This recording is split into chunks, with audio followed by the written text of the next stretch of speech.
Before we start, I want to clarify two things. One, this is not a full game guide. This guide is specifically meant for new players that are struggling in those opening hours. I'm also not going to be walking you through the tutorial, you can do that yourself. Two, this is an early access guide, so some of what I say might not be relevant if you're watching this later, so check the date before you watch. Got it? Let's get started. When you start your first playthrough, you'll start in the cabin. What's not made totally obvious is that this cabin serves as your stash. Putting items into the various containers will allow you to save them between runs when you die, unlike your inventory, which is all lost. Use this to hoard task items, because you can only complete a task if you turn in all the items at once. On that note, to turn in task items, click Start Delivery, then start clicking on the items as if it were a regular trade deal. Any rewards will be automatically given to you or sent to your catalog, which you probably won't do much with for the first few hours. I'll get to traders here in a second. Once you leave the cabin, a tip from me is to check out this barn not far ahead. I can't say whether this is intentional or purely by chance, but I've consistently found something of value either in the box or on the dead bandit. You are in the village, and the most important thing to know is that this is where you'll meet your first trader, the Generalist. He lives in this old barn, and he will be the only source of resources outside of the things you find for the first day. When you start out,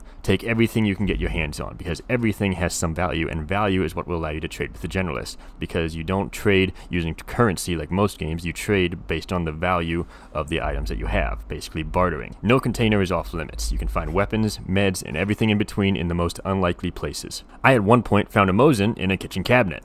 Make sure you're picking up food you find as well, because it isn't very heavy and your energy and hydration can get away from you quickly if you're not prepared. Not to mention, the Generalist does sell cheap guns, and food has value, which might let you trade for them. Even though this is the starting map, there are bandits around, and they are more than capable of killing you if you're not paying attention, especially since you start out without any meds. And if you're starting out with the no weapon option, just run away. It's not worth fighting them if you don't have a gun, and a knife just isn't enough to be effective, because even if you do manage to kill them, you likely sustained injuries so severe that you'll just wish they killed you. These guys can be clever too. They can hide, flank, and just hide in corners and rooms to force you to take the initiative or to ambush you, so watch your back. When you interact with traders, make sure to check their tasks. They are basically all fetch quests. Take note of all of them using this button so you can always see what you need, and take the chance to check out the crafting recipes as well, because one of the first tasks you get from Generalist to unlock the attic shelter is a crafting task. Keep an eye out for these ingredients and stash them away if you can. Once you arm yourself, don't expect to farm bandits for loot. Bandits almost never have loot on them.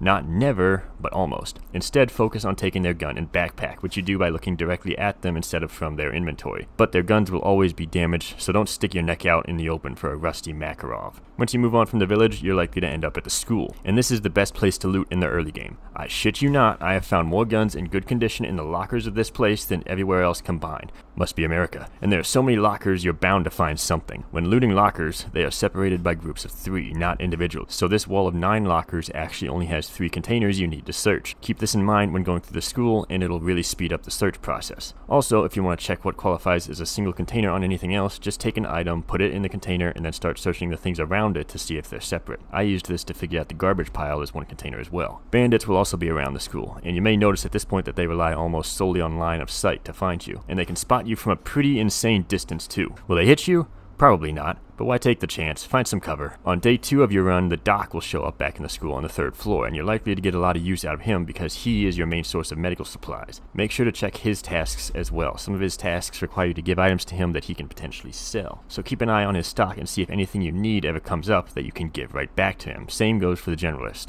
Meds outside of doc are rare, and injuries slowly drain health. Bleed will slowly drain your health, and a fracture will do the same, but also slow your movement. These will not heal on their own. If you get an injury and you do not have meds, you will die. So make sure you're stocked up when you proceed further into the zone, and if you start running low, it might be time to turn around. It's also very important to realize that to make meaningful progress in this game, you have to backtrack. If you are stocked up on cheap gear and items you don't want to get rid of, it's in your best interest to go back to your cabin and stash them for a future run rather than hoard them in your inventory just to die and lose everything. Once you're past the school, you probably have enough of an understanding of the game's systems to get your feet under you, but there's one more thing I want to cover, which is the minefield. Once you pass the school and the outpost, you'll find a new zone called the minefield, and unsurprisingly, this place doesn't like careless hikers. Luckily, the devs were merciful enough to make this minefield navigable as long as you keep your eyes open. It isn't separated into zones where this area has mines and this area doesn't, like some games. Every mine on the map is visible and looks like this, and they can be dealt with a well-placed shot, so my only advice is to be patient and stick to the paths, because the mines will be far easier to spot. Be careful though, some like to hang out around the edge of the path close enough to trigger if you walk the path. As long as you do that, you should be fine, but if you are disarming mines, make sure you're far enough away from them when you do, because distance from the mine does not affect how much damage you take. You can be right up on it or right on the edge of its blast radius and you will still take some serious damage, which is also almost guaranteed to make you bleed. That's pretty much it. You should have everything you need to know to get your feet under you in the opening hours of Vostok. And a personal note from me, if you like tactical games like this, you're gonna need to be patient, even as far as these games go, because the first few hours of this game are a genuine slog. If you can push through that though, I think you'll find something to like. Now good luck out there. See ya.